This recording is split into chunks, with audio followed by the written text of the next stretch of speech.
Yeah. It isn't red. It isn't blue. Yeah, those are awesome lyrics. I was going through online looking for some music, and somebody said, you got to listen to this Claypool Lennon Delirium record. Blood and Rockets is the track, right? So I got it. I'm listening to it. Like, this guy, Sean Lennon, seems like a pretty decent talent. He seems orange-pilled. Let's get him on the show. Sean, thanks, guys. Welcome to Orange Pill. Everybody in the audience, of course, knows you for Orange Everyone, Pill theme except tune. that one guy. I'm watching you. He doesn't know me, but he's going to know me now. The biggest question we get from the Orange Pill podcast Telegram group is when you're going to do a full-length album of Orange Pill podcast theme tune. Yeah, well, it's, I've got so many in the bank, just ready to come out. I'm just trying to pick the right time. Yeah, well, I was thinking maybe also we could do a musical version of the Orange Pill theme tune. I think that would be great. Take Broadway by storm. Actually, Max just wants to do some pole dancing again. I don't know if you saw the story from in the news this week that there are only Is that how you work out? Yeah, there's only 15 lesbian bars left in all of America, down from 200 in the 80s. I think I've been to all of them. Max used to do go-go dancing at a lesbian bar in Manhattan called Trudy Heller's. Yeah. There's a great There's one so in much Atlanta. to unpack in that statement that I'm not sure where to begin. That first of all, I just feel like a deep sense of jealousy that I was never able to witness that. But also, it's hard from your explanation whether or not Max pole dancing in these bars, are you saying is connected in some way to them going out of business, or is that a separate and parallel No, timeline? This is during the thriving days of the 1970s, right? So, and it's also overlaps a very important period in musical history, disco, right? So I'm really child of disco, to tell you the truth. I mean, I'm more Donna Summer, Madonna, and Studio 54. That was me in New York. Did you get into Studio 54? Yeah, a couple of times, Wow. because my couple of friends and whatever. Yeah, sure. I mean, that was the place to go. But there's so many great clubs at that time. My favorite was Save the Robots. Oh my God, I've been to Save the Robots. It was like they would stay open till like 5 a.m. Yeah, exactly. 5 a.m. Or And 10 then from a.m. there or you go to, there was... and there was after... sand in the ground.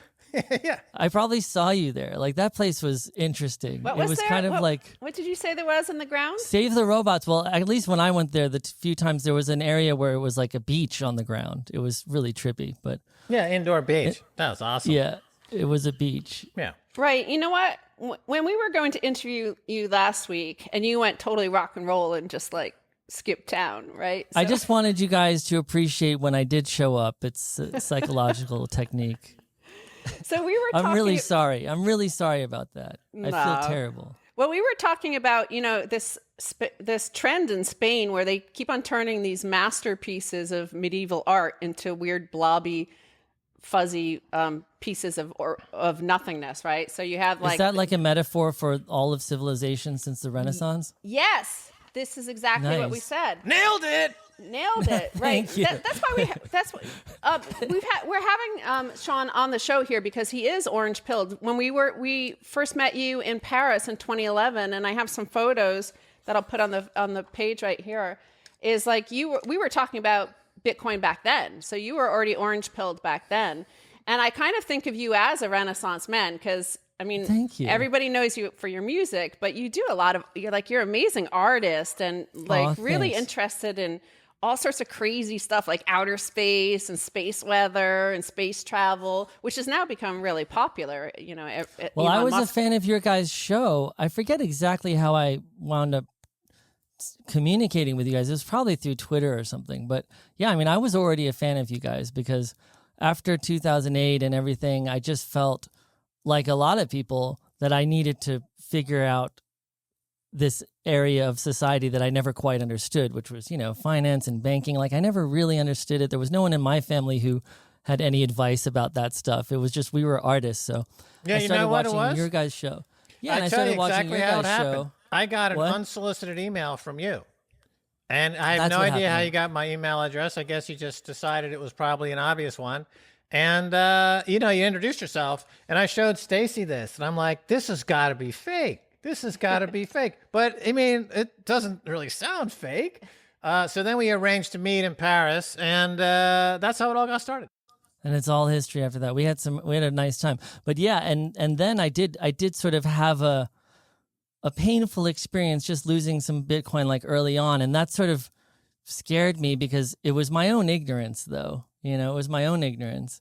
But in those days, there weren't all these wallets that you could have, cold wallets and all this storage and stuff. So I just was stupid and like left it on one of those public sites and just forgot about it and then didn't check on it until it was in the news that I should. And anyway, but yeah, I mean, I'm definitely orange pilled. I mean, because I feel like, especially after watching your series, there was a sort of 10 episodes about Bitcoin. It just makes me feel like it's not so much about an alternative store of wealth or something. It's something much more interesting than that. And that's also why I wanted to come on this show because, you guys have your sort of more respectable economics conversations that I don't even think I could keep up with. But when you told me about the orange pill, like it does interest me in terms of the more esoteric possibilities of where everything could lead in the future and what the implications are for like personal sovereignty and like governance and society and all that stuff. Because, everyone like Andrew Yang was talking about, we need UBI and everyone's going to be replaced by automation. And I feel like maybe that's already happening. But one of the things that's interesting about blockchain is the implications it could have for currency and cash and banking and everything and how that might revolutionize society, but also the unexpected, maybe difficult consequences of it. Like, for example, like I just wanted to ask you, like, what do you think? Like, how is the government going to deal with it? Because people keep saying like, oh, they might just ban crypto or something. But you can't ban crypto. That's the whole point of blockchain. There's no banning it. It's decentralized. It's peer-to-peer. So if they did try to ban it, it would almost be a catalyst for it becoming globally adopted, because then everyone would just be like, what, and for what reason would they ban it? They might ban it because their currency couldn't compete or there was hyperinflation or something, and they didn't want everyone to just disappear from the grid of finance. So I'm just wondering what you think. Like, what does it mean for statehood? Like, how are they going to deal with Bitcoin? I want to know, because the reason I asked too is because I know, Max, you're trippy and you think about sci-fi stuff all day long. So I want to hear your like vision of the future. What do you think is going to happen? Well, we've had this conversation a few times. So a similar thing happened with BitTorrent, and when the P2P file sharing decimated the music industry for many, many years. And so the music industry had to reinvent itself, and it came along with new business models like streaming and things like that. And they had to compete. They had to come up with something new. In the case of P2P money, which is Bitcoin, the central banks and the banks are going to have to reinvent themselves. And they are already making moves in that direction. Their traditional style of doing business, whether it's a bank or a central bank, has become obsolete.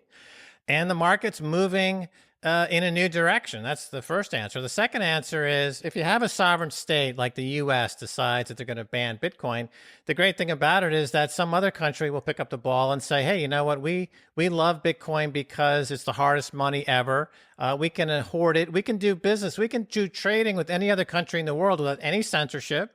The U.S. can't stop us. And we already see this happening in countries all over the world right now. So the U.S., in my view, what's going to happen, you asked me what's going to happen in the future, I think you're going to have what I call the hash war break out. So remember back during the Sputnik days when the Soviet Union put up that satellite, it galvanized America to enter the space race. A Cold War currency war, like a cold crypto war. Yeah, pretty much. And the U.S. will have to make a decision. Either it chooses to start to subsidize mining and hoarding of Bitcoin and be a player in the global hash war, or not. But there's already 2 or 3 countries that are racing ahead right now. So the U.S. Right, but better aren't wake up those soon. countries arguably authoritarian or, arguably bad actors relative to, well, the United States could arguably be considered a bad actor by many too. But I mean, in the great scheme of things like China and Iran, do we want them to win the Right. crypto Well, here's war? the thing about Bitcoin. You don't change Bitcoin. Bitcoin changes you. Bitcoin is the first really medium of exchange we've had ever as humans that promotes peace over violence, because Right on. it is unconfiscatable, because I can have an unlimited amount of Bitcoin that you have no idea what I own, and because you cannot coerce me to give you Bitcoin. You can't steal it from me. You can't go to war against me. I can't go. U.S. has expanded its empire by going to war. If you have no idea how to coerce the value out of my Bitcoin wallet, the only way you can get Bitcoin from me is to offer me something I'm willing to trade with you for in Bitcoin, and that's peace, not war. Sure, I hear you, but the implications of what you're saying, which obviously I like, I'm a pacifist. I don't know why some people don't assume that I am, but I am. I mean, both my parents were pacifists, and I don't believe in initiation of force. Self-defense is okay if it's legitimate. But the implications of what you're saying is not just that Bitcoin will usher in arguably an era of peace because you can't coerce money out of people if it's living in their heads. Well, there might be ways, but it's a lot harder. The other implication of that to me would be the fall of statehood itself, which I think would imply that they must be really scared of Bitcoin, and which also worries me. But at the same time, I know they can't destroy Bitcoin, but what couldn't they do? And would you agree that, if a country, well, most countries, they can coerce their population, they can coerce others into engaging in warfare, which would support the military-industrial complex. If Bitcoin allows people so much personal sovereignty that they no longer can be coerced by a government, then what's going to coerce them to pay taxes and uphold a statehood? Is it just going to be the end of statehood? I mean, I'm even scared saying this. Yes, it will on be the your end of show, statehood. but- Statehood is a relatively modern invention, and it was useful for a time, but it's But what do you outlived mean its relatively usefulness. modern? I mean, compared to like a Homo habilis or something? As compared to the medieval times, which were feudal lords, we then had the Okay. Enlightenment, which gave way to the modern nation state as we know that. And now we are going to see the dissolution of the nation state, the central Sorry, I banking. just assumed that when I say statehood, a king is a head of state. It's just a different kind of state. It's just Right. Well, when run by you one say guy. statehood, or I hear statehood, I'm thinking about the social contract, which was, an idea that was written a Right. lot about John Locke, who was one of the founding fathers of the Enlightenment, who created this idea. And the Constitution is one. How do you establish balance between government and the governed? What are the rights you give up for what the government is offering? And there's a social contract. And Right. that's kind of what we see in different countries around the world. And part of what the state does is create the money. But Bitcoin, for the first time in history, Sean, separates state from money. That's never happened ever in our history. It's always been state money or the king's money. It's all been centralized. This is the first time ever when state and money have been separated. It's like when you separated state from church. You had a remarkable revolution of thought. This is the separation of money from state, which is bringing in another huge revolution in thought. So what takes its place, I think, will be more localism, more regionalism, more tribalism. You'll have more. Well, it's interesting because when you say decentralized, I agree. I mean, and that's sort of the catchphrase for what happened with Napster in the music industry and what social media is doing. And everyone in Silicon Valley, they're always like, oh, how do we decentralize this industry? Or like, how do we disrupt this industry? Like, that's sort of like what everyone's trying to do. But so I guess I'm just wondering, it seems like Bitcoin could disrupt the financial industry and ultimately the military industrial complex, which seems really terrifying to me. I don't mean to be like a scaredy cat, but it's just like, whoa, what's going to happen in the last throes of those institutions trying to keep power? I just wonder what's going to happen. I think what will happen is more and more people inside those institutions are becoming Bitcoiners. So we just have now a senator in Wyoming who's actively going out there promoting Bitcoin. She wants the state of Wyoming to become pro-Bitcoin. The state of Wyoming has already passed legislation and laws to make it pro-Bitcoin. Wyoming could secede. They could say, we're leaving America. We're going to start our own country. And they should do it. They could see that with more the states that are like investing in crypto now arguably could wind up being more wealthy than the whole country eventually. Yeah, especially since fiat money is collapsing. But I also think, we started talking about the Renaissance, and think about the age of the Renaissance. It followed upon the bubonic plague. And part of why the institutions, the equivalent of the nation state, the organizing power of the time was the Catholic Church in Europe. And so they presided over dark ages now looking back. But when they and the peasants, there so many peasants died that suddenly it wasn't cheap to hire peasants, and the peasants could demand some kind of salary increase. And that was the beginning of, the potential for unions and civil rights and all that stuff. I know, and I think about the parallel between this pandemic and the bubonic plague. Not that it's the same kind of disease, but it's had a global impact. And obviously, my most optimistic side wants to say, this is going to lead us to a new renaissance. But it's certainly a painful road into the renaissance from the bubonic plague. And they already released this World Economic Forum teaser trailer about a future where there's no private property, and they're just like, don't worry, we'll seize all your property and we'll give you a lovely puppy. Don't you like puppies? Like, it's so creepy. And didn't they delete it already? Like, they put it up for a month and then they got scared because everyone was like, wait, we don't want the New World Order. And they're like, no, we didn't mean that. Like, that was a mistake. But I feel like it could lead to a renaissance, but it could also lead to this kind of power grab where, the global banks release some kind of global crypto that replaces all fiat currencies, and everyone gets enslaved into a new cryptocurrency that's the opposite of Bitcoin, that it actually tracks everything you do and you could never do anything privately. And that's sort of a worst case scenario, isn't it? And it seems that's where it's headed for a lot of people. But that's exactly what happened back in the Middle Ages, before in the Dark Ages leading up to the Renaissance. Is the Catholic Church, what did they do when their authority started to wane and people doubted them because they didn't have an answer for the plague, what was happening, why 50% of the population of Florence died? Well, they had the Inquisition, right? Modern Inquisition is these Build Back Better and the Great Reset and all these things they're going to try. But the Renaissance, the ideas are already there. You can't stop it. You couldn't stop Michelangelo. You couldn't stop Da Vinci. You couldn't stop the great explorers heralding from Italy. So that was already set in motion. And a lot of it had to do with what you're saying when you're sensing that there's going to be a disintegration of the nation state. Remember what happened during Italy? It wasn't really Italy at the time, right? It was the city states of Italy, and they had to compete to get the likes of Da Vinci to live there. That Da Vinci and Michelangelo, it was no accident that it happened in Florence, because it was Leonardo the Great, right? It was the Medici family that attracted all these artists there. So you're going to have the same situation now where people, heads of city-states or nation-states, whatever is left over after this, are going to try to get Sean to move to their place. They're going to want to attract the best. I'm available for hire. I'll paint your Sistine Chapel. Well, I love that story, but the part that I have to go back to is the Spanish Inquisition, whatever parallel we have of that. If that's coming, I don't know, man. Maybe we should all move to Fiji or something. Gee whiz. I do not want to live through an inquisition in America. No, it's a financial inquisition. Don't worry. It's just they're going to try. They're not going to torture you. They're going to try to torture your savings with inflation. It's going to be less inquisition and more imposition. Nice. I like that.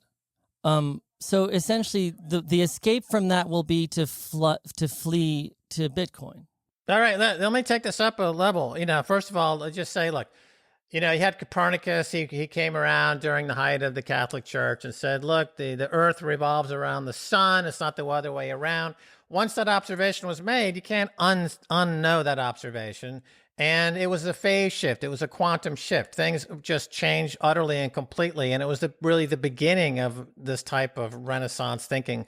And so let's look at Bitcoin for a second, because in the case of Bitcoin, it's a similar phase shift. It's a similar quantum leap in thinking. It's something that once you get it, you can't unsee it. And this is what I believe to be true. I think that lying dormant in everyone's mind is the ability to take on everything Bitcoin has to offer. And it's been dormant throughout entire history as humans thus far. But when you have a critical mass of people on the network, on the Bitcoin vibration, it will be awoken. And we're going to have what I call the cerebral kind of or holy dial tone, where it's this mass awakening, this mass realization, and it's a quantum shift in consciousness that we just never go back from. And it's digital, and it has to do with having this absolutely scarce form of money that engenders individual sovereignty and love and peace, as we've already just talked about. And these so-called threats from governments, from nation states, from belligerent actors, they just fade away like a fart in the wind because they have no agency and no power, and it's over. It's just gone. We need to have that faith to take that step. And many have, and many already are living in a purely Bitcoin orange-pilled life. And it's now happening by the millions. And soon it'll be the critical mass of billions. And then we'll be in this new higher consciousness. And that's it. And we're heading there now. We are living in this time. I love it, Max. I was waiting for one of those up-ramp kind of monologues from you. They're my favorite. They raise in pitch and volume, and I get all excited. Yeah. No, I mean, the critical mass thing is interesting. It's like the hundredth monkey theory, although I know that was disproven and the macaques had been like brainwashed or bribed or something. But it's a nice idea. And I do think, ultimately it's true. Like, I think, ideas are like a fire. You can't really, once they're out of the bag, they spread like a forest fire. And so there's no putting the Bitcoin cat back in the bag. And I agree with that. But it is interesting though, because I feel like, well, Bitcoin, I know you guys are Bitcoin maximalists. You're a Bitcoin Max Kaiserist.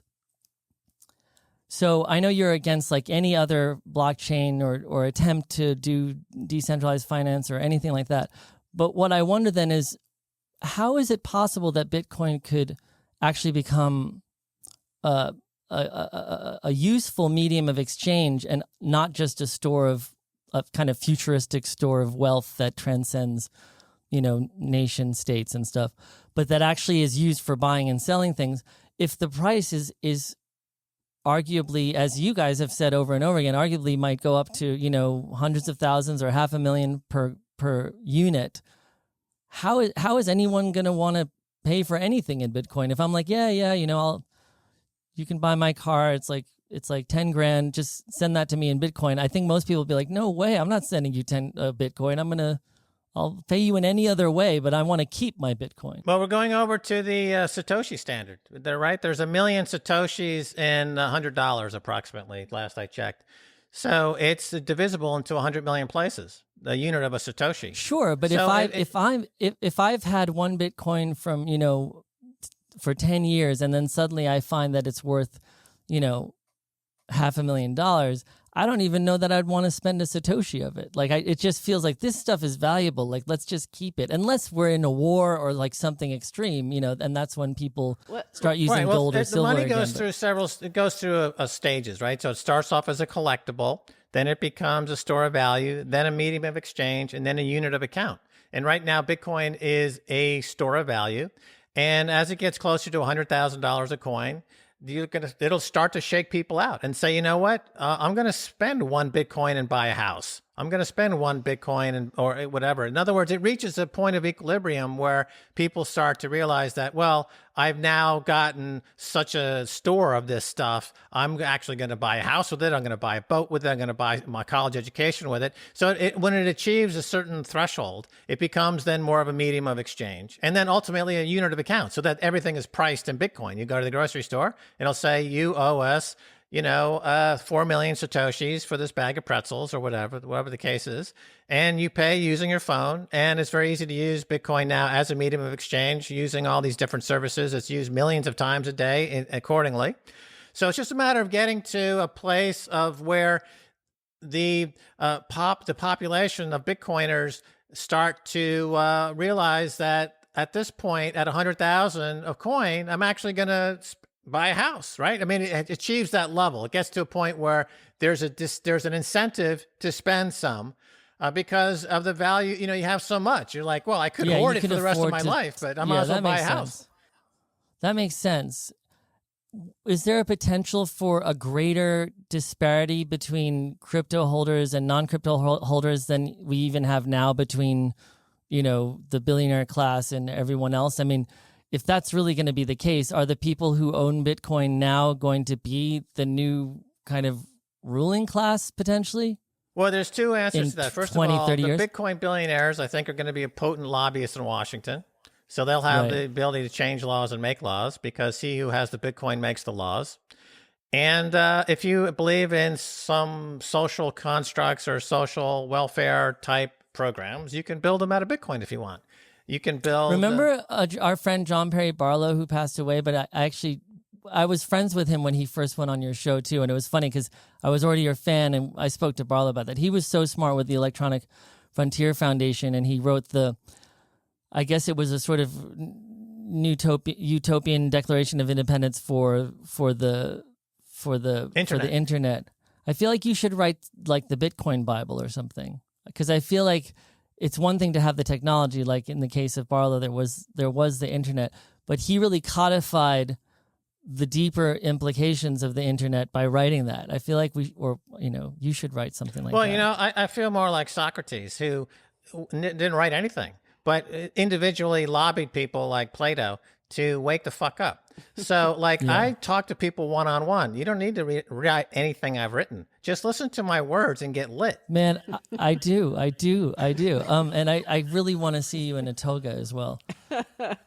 So what about, everyone's so excited about the idea of, you know, replacing the bureaucracy of finance and other business transactions with decentralized smart contracts and all that stuff.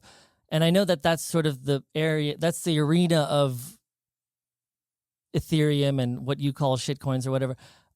Is there any potential for blockchain technology to basically revolutionize, or as they say, disrupt the financial industry in terms of contracts and that kind of thing? Well, insurance just contracts? Like there's use for a spreadsheet. People use spreadsheets all the time. Ethereum is a spreadsheet.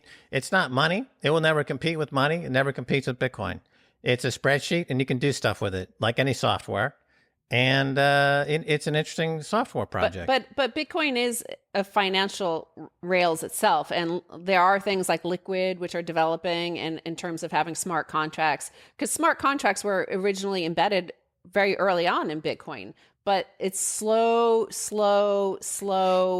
you know, patient development of Bitcoin, which prevented it from being introduced too early. And that's kind of why Vitalik broke off. He was an early Bitcoin dev, you know, who wanted the smart contracts now. So he broke off. And he was like editing Bitcoin fanzine or something. Yeah, right? he was. Yeah. I didn't even connect the two. Like, I knew this like 16-year-old kid from Bitcoin Magazine. And then I saw this guy, Vitalik, and I was like, oh, I know one Vitalik already from Bitcoin Magazine. I was like, I didn't know. Yeah, like, what are the chances?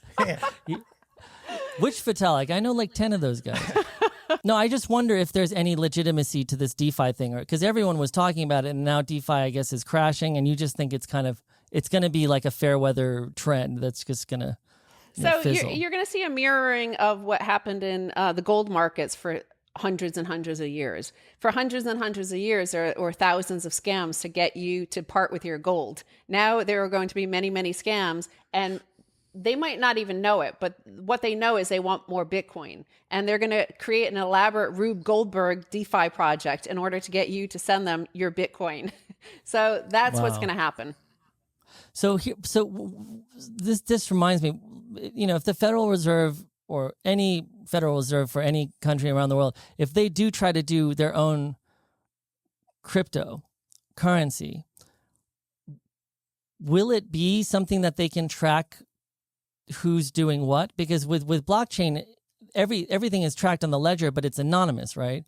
So what would how could they avoid blockchain being anonymous? Because I thought there was something inherently kind of that protected your anonymity in the technology itself? Like, Well, are they going to make a different central kind? banks doing cryptocurrencies? They already do digital currencies, but 98% of all money is already digital currency to begin with. So that's not really new in terms of being a digital currency.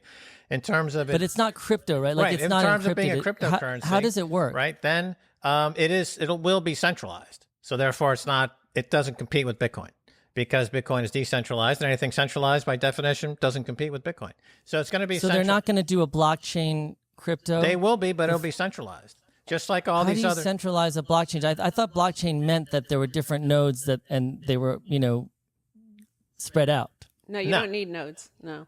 On Oh, certain okay. blockchains. But also what the Federal Reserve wants to do with these central bank digital currencies, they're called CBDCs, is basically, as you're talking about, at the end of the nation state. They want to go around the Treasury, around the US government, around governments, and start issuing money directly to citizens. So you, Sean, would be able to open your own account at the Federal Reserve, which only banks do now. So they would be able to deposit within seconds, money to your account, their digital currency. So that's what they're doing, an end run around elected officials. Right. With Bitcoin, the nodes are engaged in what's called consensus.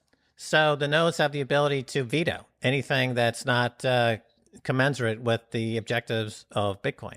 With a central bank digital cryptocurrency, the ability to veto what's happening at that central bank currency would be moot.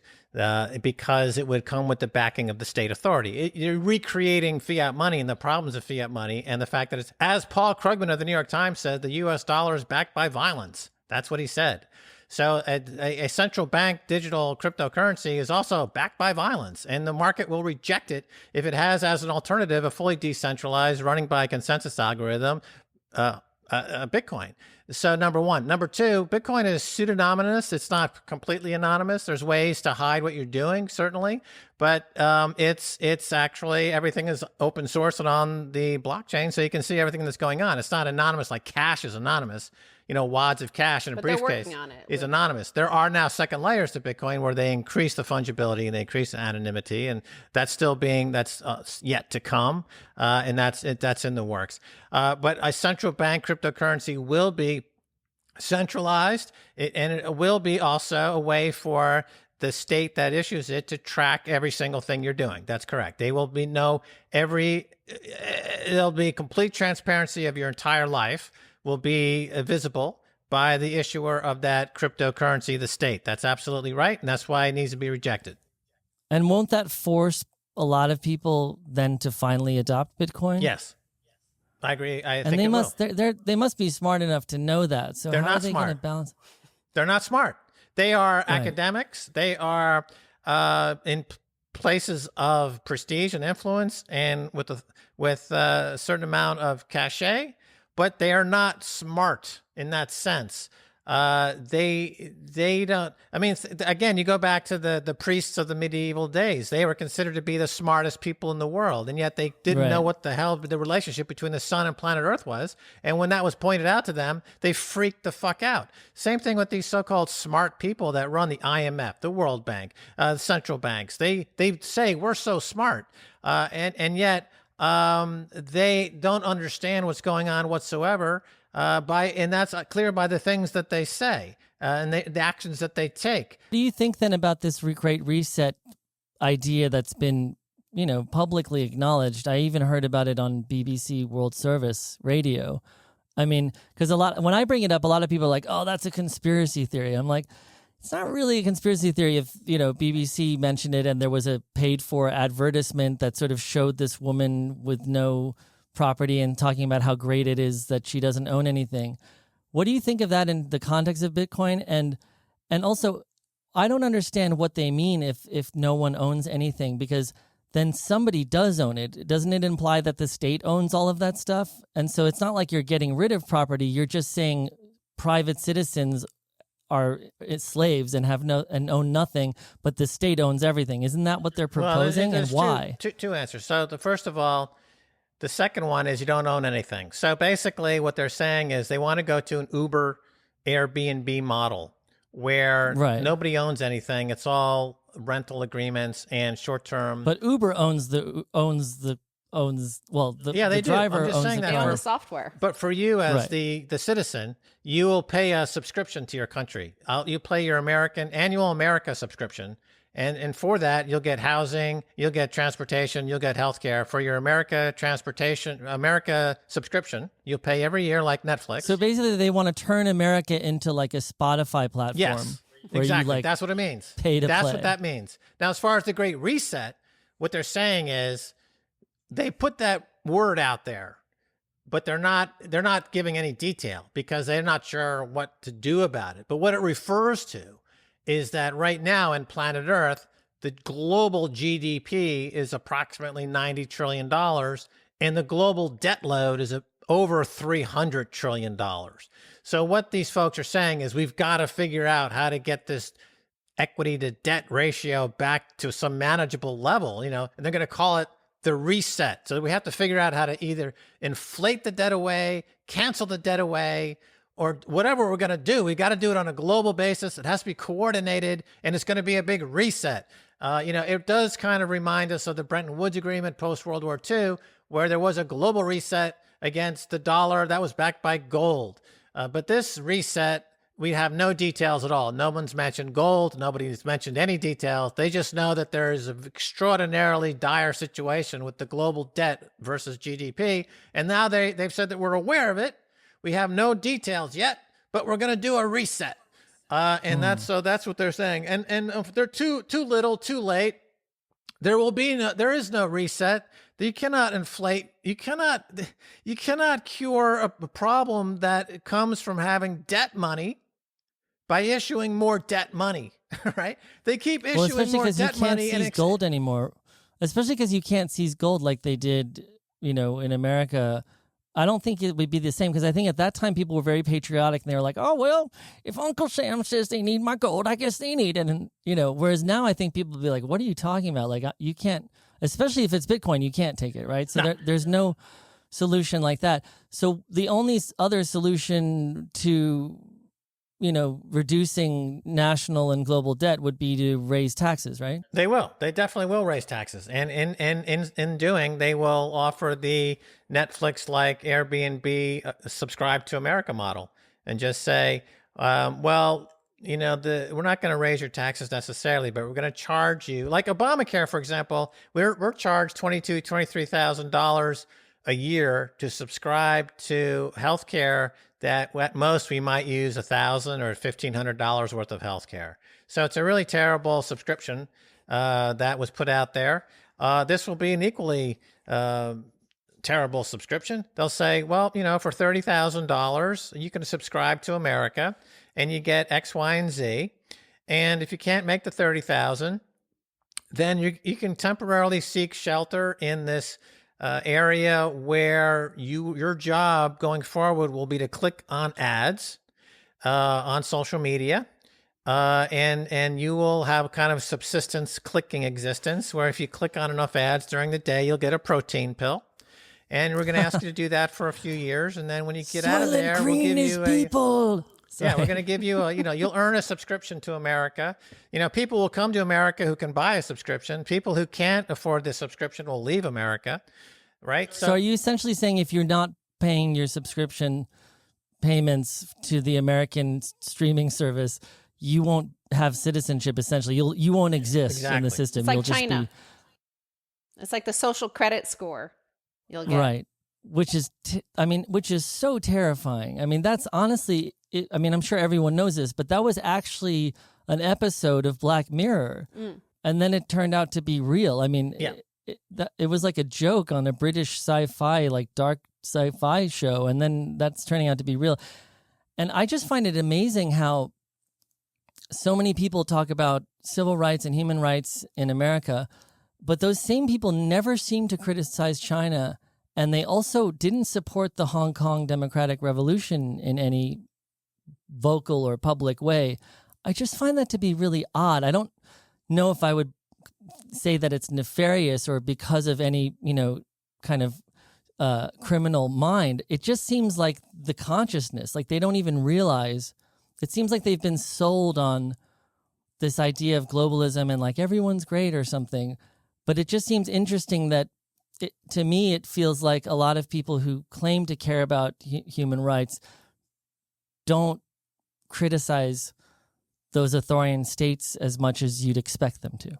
So let's talk about that. Let's pick up on that word consciousness, because I think that's always the most important word to think of at these epochal sort of shifts. Right now, I think we're going through the fourth turning and a Thucydides trap. China is rising while the U.S. is declining. China, of course, has been like the superpower of the world for thousands of years over the past 3,000 or 4,000 years. So let's talk about the role of the artist in this, because every period has their own sort of, the Renaissance, we had Michelangelo and Da Vinci and Titian and like great artists, and Botticelli, and also the discoverers, the wandering the world on a, in Marco a boat. Polo. Yeah. And then in the French Enlightenment, we had some great authors and thinkers and philosophers. And, I think when we look back, say 500 years from now, like what will this period be? Where were the artists? Is it rock and roll? I think kind of that's a defining music of this era. Music is certainly important for this era versus, say, the Renaissance or the French Enlightenment period. So where are the artists, or is it in Bitcoin? Is it the meme artists? Well, this is something I think about quite a bit. So people often ask me, especially because I just worked on a compilation for my dad, his 80th anniversary. And so people often ask me about, protest music or music that changes the world, or artists who have influence enough to change the world. And I really don't think that we're living in the same kind of culture anymore. And I think it's for a number of reasons. One of them is just exhaustion. I think the average person, including myself, is just sick of hearing celebrities tell us what to think or do. It's just like, we really don't care anymore. And I think in a way, celebrity itself has been decentralized because of Instagram and Twitter. So people can sort of self-publish, gain their own audience. And it's a generation of celebrities that are not necessarily inherently more truthful than, Humphrey Bogart or something, but they're more accessible. And you see them waking up in the morning, you see them going to the dentist. I mean, it's incredible the level of intimacy you have with some of these influencers. And so I think the average young person, to me, seems a lot more cynical in their worship of the big celebrities. And so, when these videos come out where a bunch of Hollywood actors are like, you got to think this and care about this. Most of them are just like, oh my God, like, shut up. Like, just please make another good movie, because the last 10 were terrible anyway, right? And I think we all feel that way. And if you compound that with the fact that when Dylan wrote Times They Are Changing, and my dad wrote Revolution, and Marvin Gaye wrote, What's Going On, a whole album that was a Vietnam protest, everyone was freaking out about that, because it was not the job of the pop star to have an opinion that was controversial. I mean, the Beatles were trained to stay within, the parameters of safe family matters. And Barry Gordy, who owned, Motown Records, told Marvin Gaye he shouldn't put that record out, because he was just like, we don't take political stances on war. And so when they did come out with that messaging, it was a revolution, and it was like, wow. And, the same goes for the civil rights movement in the 60s. Seeing that stuff on TV and protesters being fire hosed. I mean, that shit, excuse my language, but yeah, I guess I can curse. That shit was shocking, Protest was shocking. Protest music was shocking. So it made waves. And then on top of it, media was so centralized. You had like one channel in England, you had like 3 in America. So everyone was on the same pulse. I mean, even when I was young, we had MTV, and whether you liked a song or not, you still at least knew what the song of that month was. And now none of us know. We're completely disconnected. We're all listening to different playlists. So what I mean is, even if people wanted to, cared about, protest music, they wouldn't all look to the same writer for that song anyway, unlike Dylan and the Beatles, right? Where everyone was looking to them for advice. So I think if an artist is going to make impact, it's probably not going to be like a mumble rap song. You know what I mean? It's not going to be like, wow, that mumble rap song, like everyone listened to it and it changed our lives, because, a lot has been said through music, and it's been done very well. So we just have a kind of higher threshold tolerance for being impressed. generally speaking. And so I think if art were to influence the world, it might have a chance if it was a video game platform that was just the most popular thing ever. If it was like the Pokemon Go of anti-establishment revolutionary consciousness, like an orange pill themed Pokemon Go, and like all the kids in every city around the world just realize that statehood is violence or something, right? That could happen. Or still film. I think film has more impact because, a big movie is still, it's more immersive than a song. So if you really love a movie, it can really give you a profound sense of specific meaning, not just like an emotional reaction, but an actual narrative that triggers a specific philosophical meaning, like the last Joker film, I think really resonated with a lot of people. So I would argue that, I'm a musician, so I'm not really doing myself any favors here, but I don't think music has the same impact. The third level of why, I think I mentioned too, exhaustion and decentralization, but the third level is really has to do with the fact that the industry was also crippled by that decentralization. So the industry doesn't have that kind of power anymore.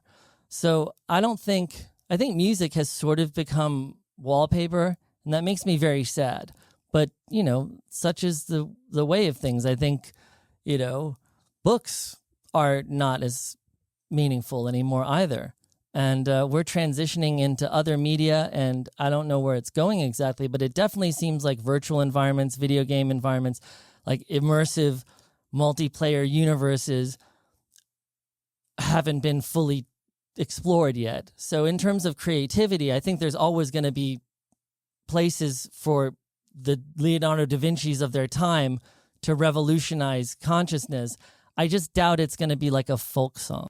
You mentioned exhaustion and as an inhibiting factor, I guess you could say. When you said that, I immediately thought of punk, particularly in England, because of the exhaustion that was felt through Thatcherism, the disenfranchisement of the North, and also just prog music. I think they were just sick of smart, sophisticated music. It was like Yes and Rush, and everyone was just like, "Oh my God, like shut that crap off! It's so uncool." And I'm gonna play one fucking chord. It was also just a sheer reaction to like virtuosity. Can you explain to me why Jethro Tull is as popular as he is? I mean, if I listen to classic vinyl on Sirius, they play Jethro Tull is so heavy in the rotation, and I can't understand it. Is he that important to prog rock even that he should be played as often as he is? I think Jethro Tull is one of those great dividing subjects in society, and I know some people who would rather die than listen to Aqualung. I know I'm one of them. I know that I'm one of those people. And, I'm not one of those people. I think to say that punk is merely a reaction to prog rock, though, maybe misses some of the... Not merely. I mean, in addition to Thatcherism. But the point is that there was a feeling of extreme, the people were... They had the poll tax riots. There was rioting in the street. But it came out before, like when England was bankrupt. Remember, they went to the IMF. Yeah. They had the 3-day work week. It was chaos there. But also New York City at the same time had punk. It had Andy Warhol. It had in the 70s in New York was they had gone bankrupt in the 70s, and New York was a hellhole. I know, I lived there. And so I'm just my question though is that from the fire of that exhaustion emerges the phoenix of some art or artist who, uses that energy into this art, and then the art is universally communicable and people understand it because it stirs their soul. And then you have a movement and then there's a new direction. No? Right. And it feels like whoever, Satoshi Nakamoto-san is, then, I think that's art, I mean, I just think I think people tend to assume that art has to be useless, and maybe it does. I mean, I think Oscar Wilde and the aestheticists believe that like art has to have no purpose. It just is. Like what defines art is that it's not a jacket or something. So even if you make an incredibly artful jacket, it's not art because it has that purpose of keeping you warm. But I don't know if I believe that. I mean, that's the other thing is I think everyone interesting in 1965, anyone smart or interesting definitely had their ear and eyes on rock and roll because it was like the thing that was happening. So it attracted the greatest minds of that generation, film and music did. Whereas I honestly would argue that probably the greatest minds of this generation are not going to be necessarily attracted to rock and roll anymore. I think they're probably going to be programming, cryptocurrencies or something. So I think the edge of innovation and what's interesting always attracts the smartest and most innovative people. And I just think for a myriad of reasons, it's no longer rock and roll. That doesn't mean that I'm not into music. I mean, I do music for a lot of different reasons. One of them was just to kind of develop a relationship with my dad who wasn't around. So it felt like a kind of a way of, nurturing some kind of metaphorical relationship with him. But I never did rock and roll hoping to change the world. And it was, but I mean, also for me, it's like hard to be that ambitious, like, because my dad was arguably successful in kind of doing that. So I'm not going to be like, yeah, I'm going to do that too. It would be kind of crazy. It's hard enough to just write a song that's good for me. But generally speaking, my attraction to rock and roll was not thinking this is the cutting edge medium of today and it's going to change the world. I think that's probably naive to think. And I would say that for almost any medium, like EDM or mumble rap, whatever. It's all just stuff. It's all just music, and it's great, and I love music. But I think if you want to make something that changes the world, it's probably going to involve technology and computers, Well, to me, first of all, you said mumble rap twice. I have no idea what the heck that is. I mumbled mumble rap. I'm just joking. Mumble rap is just a genre of rap where they kind of mumble, because for most of my life, like, rap was all about developing your rapping skills. And there was sort of like a steep curve of people's skills getting better and better so they could rhyme faster and say more interesting things in a more interesting rhythm to the point where they could improvise. And then you got to Busta Rhymes and Eminem, and it was like this peak rap. And then the reaction to that, which is arguably parallel to punk, was a bunch of kids coming out and being like, look, we can't just keep trying to speak faster. So how about if we just don't care at all about skill? And we're just like, I'm a rapper. Maybe Max and I might be able to do that. Yeah, I think we could probably yeah. master And the so then they just rap. mumble stuff. I mean, it's kind of a joke, but they just mumble stuff like, yeah, I'm a rapper. Yeah, I'm a gangster. And everyone was excited at first by that, in my view, because it was so cool how much they didn't give a fuck. Kind of like punk. It really was like that. So there is good mumble rap. I mean, I like it, but it's basically like the anti-skill rap. That's what I would say.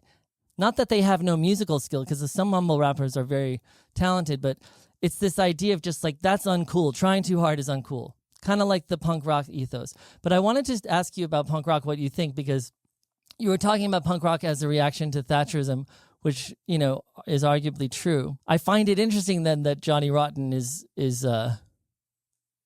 wearing a MAGA hat. Did you see that?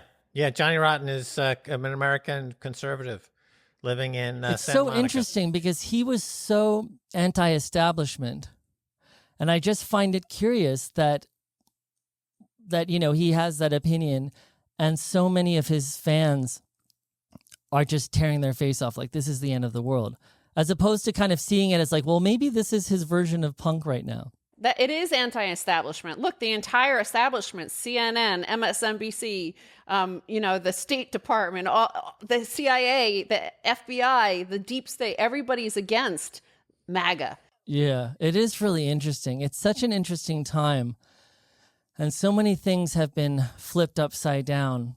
And honestly, talking to you guys about Bitcoin is one of the only things this year that has given me more optimism and happiness about my faith in the near future and just humanity in general. Because I do feel like ultimately you can reduce, and I think you guys have to Bitcoin is something that empowers individuals. It empowers people in a way they've never been empowered before, because You know, even if they had gold, they would have to carry that in a sack and someone could just steal it from them. But something that transcends the physical world, it means that you have total agency, you have total self-sovereignty, and you don't, you know, as long as you can remember your key phrase, then you're good to go. It doesn't matter if there's a despot that takes over in America. You can just take a backpack with a protein bar and a bottle of water and leave, and then but you've got everything up here. And I think that is really a beautiful way to look at it. So I find it to be in an ocean of destruction that was this year. I find Bitcoin to give me a kind of optimism, to be honest. How about Mars? Would you go to Mars on Elon Musk's spacecraft? Honestly, I think that if there wasn't such a big global debt problem, and if we were just, you know, we had extra money to spend on anything we felt like it would be fun to try to get people to Mars. But the problem is it's so expensive to just bring 1 liter of water, of drinking water, into space, just to get it out of the gravity of space. It's so cost ineffective that I find it to be almost grotesque to send humans in space when 99% of the things that we really need to know initially could be done by robots and arguably be done better. Because if you send robots and AIs into Mars, you know, they could 3D print a city and they would be waiting for us when we get there eventually. But you wouldn't be having to bring food. You wouldn't have to worry about waste and, you know, poo and pee and all that stuff. You wouldn't have to bring water. You wouldn't even have to process water, really. I mean, there must be some for coolant or something. But just generally speaking, I find the whole concept of bringing humans who are the most high, you know, high maintenance objects in the world to Mars, which is the most hostile place, you know, we could imagine in the solar system, you know, arguably, because of the distance, first of all. I think it's quite insane, actually. I think, especially since we don't send people to Mars, especially since we don't send people to the moon anymore, I just find it to be unreasonable. It would make so much more sense to save like incalculable amounts of money and also get more data faster from robots who can deal with a lot more stuff. They can land faster. They can take off faster. They can, you know, they don't get lonely. It just doesn't make any sense to send humans. So I think theoretically it would be nice if we terraformed Mars and we nuked the poles and created some atmosphere, if that's even possible. I don't think it is, because Mars doesn't have an electromagnetic field, which you need to maintain an atmosphere.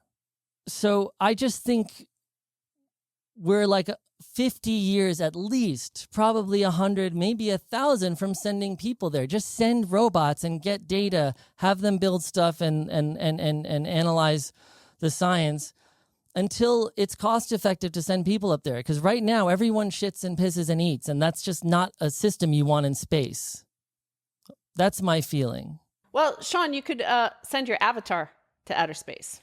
That's what I'm envisioning happening when we travel to outer space. Exactly. But that would make more sense to me, because they don't have to breathe and right. And if you have that. like 5G or 6G or 7G, everything's in real time. Your avatar is traveling through space. You can come and go into the mind of your avatar whenever you feel like it.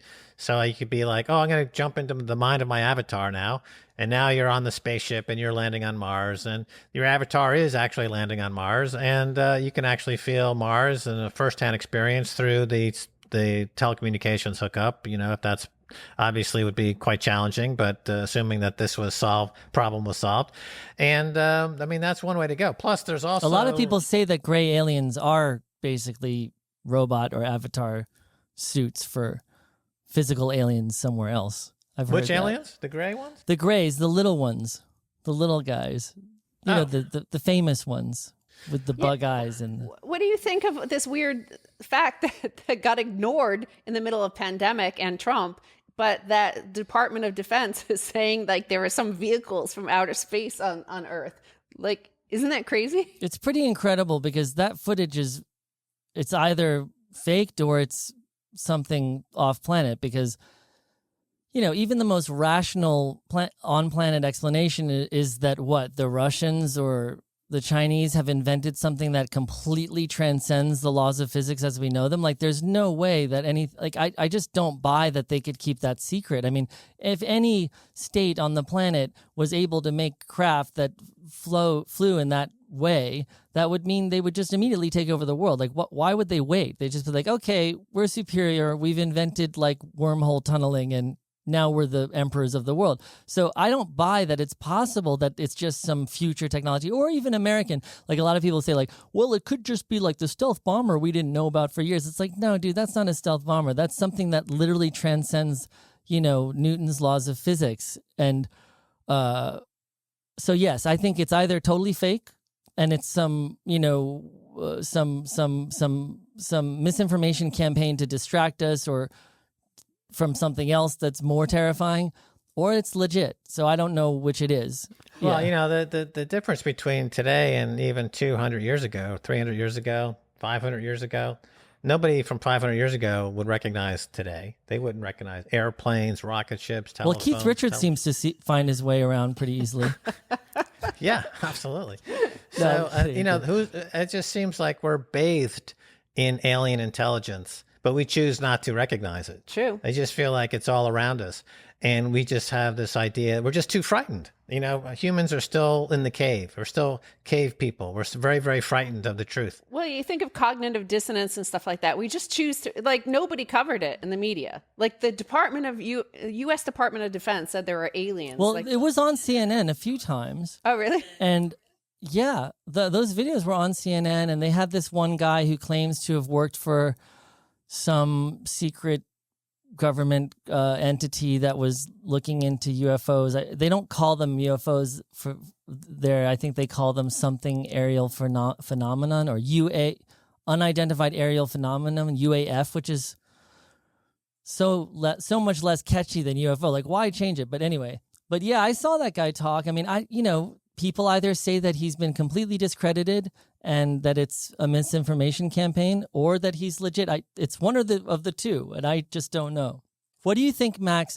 I'm sure you've heard then, you were saying that we're bathed in alien technology, and I think you meant that metaphorically, but literally people say that the integrated circuit like magically appeared after the Roswell crashes happened.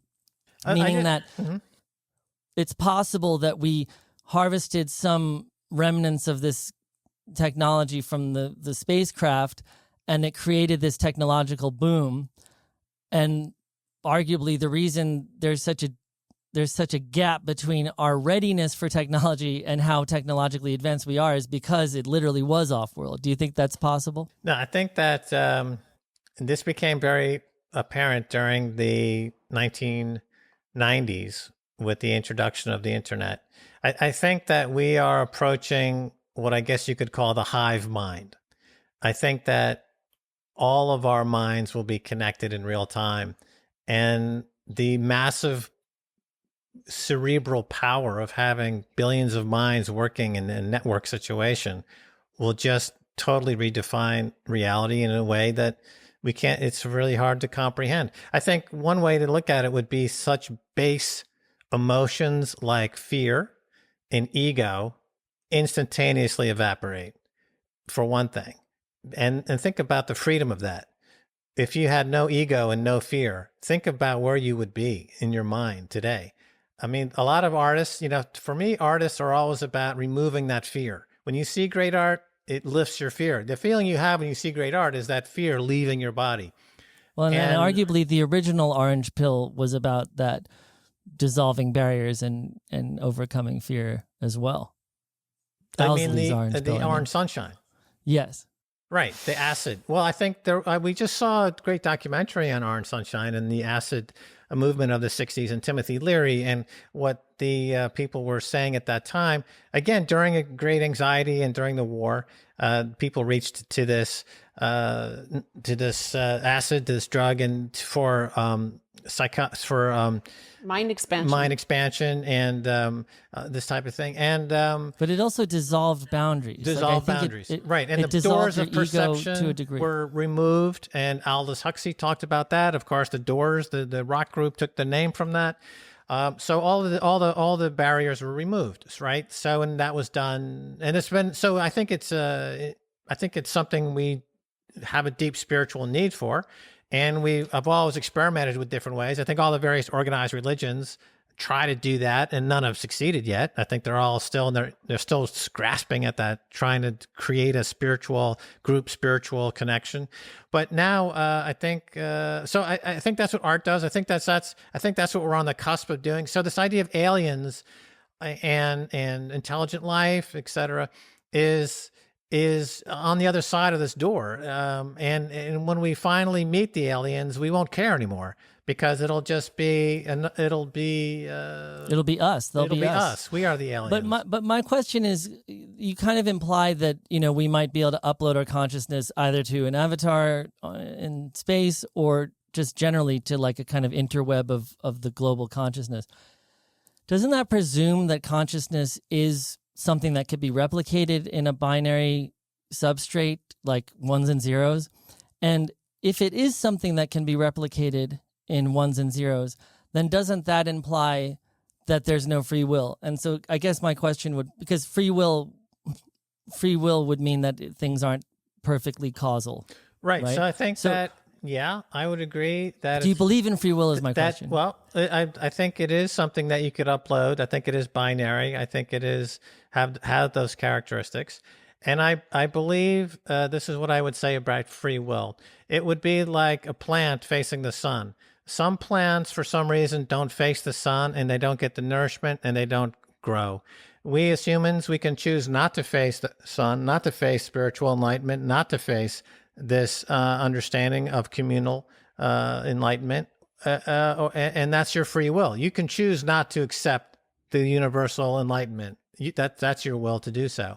Or you can choose to face in that direction and accept this transcendence, this transmogrification from your mortal self, from your mortal coil, as Shakespeare Sure, but I guess call what it. I was implying is because a lot of the smartest people, like the Sam Harrises of the world, the Elon Musks of the world, just think that free will is an illusion, a byproduct of the complexity of our brains, but that actually everything is causally linked in such a precise way that from the first Big Bang, from the moment of the Big Bang, every relationship between every particle, including the ones in our bodies, were predetermined by the logic of physics and the logic of the universe being consistent enough that we actually don't have a choice, that there's only one fate, that every choice I make, every time I say, oh, I'm going to turn left or right, is just an illusion that's a byproduct of this complexity, but that actually I could have only turned left at that moment, and that I have no free will, and essentially that I'm an automaton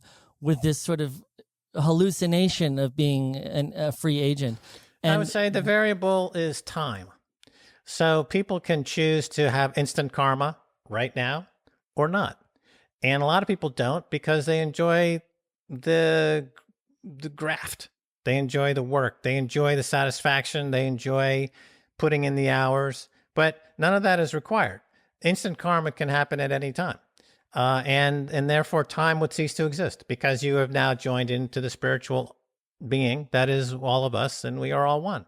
But you may choose to spend more time in your in that other state. So time, therefore, is a variable that we have a free will to determine at what point do we join the spiritual universal consciousness. Do we do it right now, or do we wait and for whatever reason we might?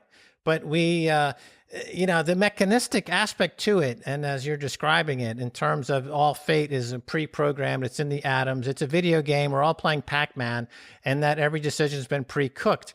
I think that I do not agree with that, because I don't agree with it either. I would, in my view, the palette, the color palette of reality is of infinite hues, and that everyone is mixing their own paints to their own vision in their own way. and that it all fits together beautifully at the end of the day if we wanted to, or it can be discordant. We choose our own discord. We choose our own shadows. We choose our own anxiety for whatever reason. And others choose to feel instant karma right now. And obviously, there's a lot of pressure in our modern society to put up as many obstacles as possible to create as much friction as possible, because that at that point is where you find toll booths.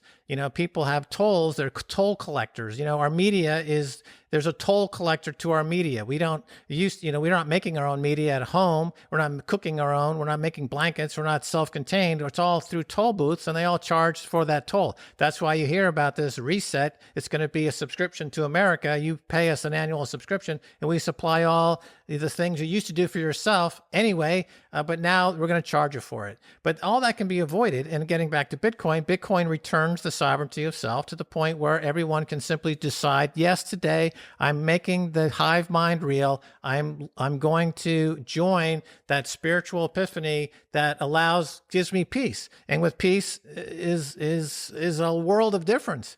Peace is a much different world than the world of war and violence. It's just a completely different world right here on planet Earth. Amen to that. I'm reminded of the story of the Buddha when he became enlightened. He basically could have just transcended space, time, and lived in this universal consciousness. But what he chose to do was to return to the world and help people basically get closer to enlightenment themselves. So I think it's interesting, this idea that what you're talking about, that you could, through meditation or whatever, through some technology, unknown technology, upload your consciousness and really transcend your ego entirely. But I think the interesting story of the Buddha, and I guess of Jesus, he goes to the desert and he comes back or whatever, these metaphors seem like an important step is to actually not only reach this kind of transcended ego state, but then also come back to the world. Because I think it is important to do both. Like I don't think you're doing the right thing if you just completely abandon the world. Like I think the reason you transcend your ego is to have a better perspective for when you return to your family and your friends and whatever you're doing in your life. Right. So that would be an argument against a certain fatalistic pre-programmed destiny. You're saying but that... it's also kind of a little bit, I guess I'm suggesting that I'm wary of uploading my consciousness to a mega computer with everyone else. And I'm also wary that it's even possible, because I think free will itself, if you believe it exists, sort of means that the purely causal system of ones and zeros and a binary computer system is not enough to replicate our consciousness, because if we were simply ones and zeros, then we would be purely causal and there would be no free will. Right. To be clear, though, I'm not suggesting to upload one's mind to a computer. I'm saying that what exists right now, and this stems from the conversation about bathing in alien intelligence, is that there's a lot of spiritual quanta, the spiritual aspects to our multi-dimensional reality that we have yet to tap into. And once we do, it's transcendent, and that the idea of the computer itself will seem foolish, that I'm with you on that. Okay, so we can join. I mean, people have it with couples, and when they're in love, when they have relationships, there are moments of where the transcendence, where the sum total of that relationship is greater than the sum of the two parts. It's bigger than the sum of the two parts. Okay, and how do you get there? It's through this love, and love in a relationship, it means different things to different people, but essentially it definitely is universally. But you don't lose yourself entirely in the prioritizing relationship. Someone else over you. Like I think love universally is a loss of ego to a degree, because you suddenly someone else takes the importance that your ego would normally have. Right. So I can go in and out of my relationship with Stacy. I don't lose Max Kaiser, doesn't disappear. I can commute back and forth between the relationship, which is with the greater sum, and Max Kaiser, who's the individual, and you need both. You can't, I wouldn't want to just dissolve into the relationship and lose Max Kaiser, because the relationship works because of both sides of the equation are weighted, I guess you could say, in that equation, and both sides are looking at each other. I'm looking at Stacy, Stacy's looking at me, and then we have the relationship, which is the sum of both of us, but we don't lose our individual aspect to it, because that wouldn't work either. So it works together. So I'm saying that as far as the relationship of all humanity, if you can commute into the global consciousness and still be yourself, like you have a relationship with the world. Yeah. Like right now. Well, I find it really interesting too, because what you're reminding me of now is how consciousness itself, as far as we understand it, is really entwined with the physicality of our left-right hemisphere design. There's something really interesting about it. And I think I actually read this book called the Master and His Emissary, which was a book about neuroscience. And it talks about how essentially the right brain, which is, they say generally is creative and doesn't have language, should be the master of consciousness. And the left brain should serve the master. The left brain was designed to sort of locate a mouse in the room and grab it if you're an eagle or something. It's about objects and language and compartmentalizing infinity into something that's digestible and communicatable. Whereas like the real reality is infinite and non-compartmentalized, and that's how the right brain sees it. So the right brain is almost like the enlightened brain, and the left brain is sort of like the material world. Right, brain. and that's that piece of the brain that goes down the middle is making a market in reality. It's buying and selling. Corpus callosum. Right, it's buying and selling from both sides of your mind to create what you perceive to be reality. But you need both sides. Exactly. And what's really interesting is it has to do with bandwidth. I think there's an actual bandwidth of the corpus callosum, which is arguably why we had to create words or concepts, because we'd have this infinite feeling in the right hemisphere, but it actually has to collapse through this band of neurons to get to your left brain, and that's how it sort of forms into a compartmentalized reality. But what's interesting about this book is he says the Master and His Emissary is being upturned because essentially there's a sort of mutiny from the left brain, because a post-industrial society has incentives and reward structures for left brain thinking, accounting and manufacturing and a 9-to-5 job and linguistic skills and math skills, and that there's a lot of good because of that. But ultimately what it means is that the left brain is taking over the right brain, and that's arguably critically dangerous for humanity, because the other thing about the left brain is that only the left brain can sort of conclude that things suck and it wants to kill itself. Whereas the right brain is purely survivalistic. The right brain is like what makes you jump when you notice a tiger out of the corner of your eye and haven't even computed it yet. Your right brain is like, no, you're jumping and running before. The right brain would never logically trap itself into some negative, dark depression hole. It just is a pure consciousness.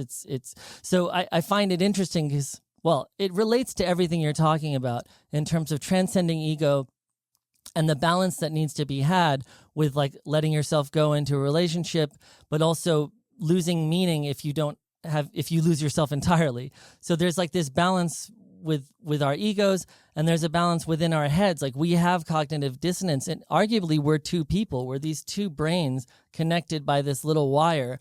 And I think there is cognitive dissonance happening in society. I think that it's true that basically the ego mind, like the more rigid, linguistic, compartmentalized, mathematical mind, is sort of dominating. And I think it's leading to a sort of crisis of consciousness in society a little bit. And I think it's also being exacerbated by social media and, likes and clicks and being addicted to the sort of click cycle.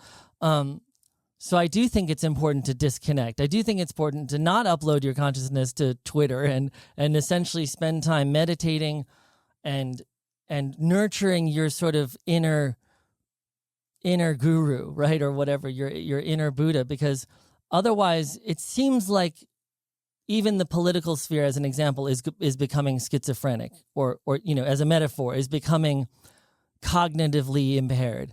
And it's a terrifying moment. And arguably why I spaced out on our last meeting, because I was so stressed about the state of the world. we really need to follow up with this and do a two-way interview and get Nozomi Hayes on as well, because this is her specialty. I don't know if you've seen her. She was in To the Moon. And yeah, I'm a fan of her. She seems cool.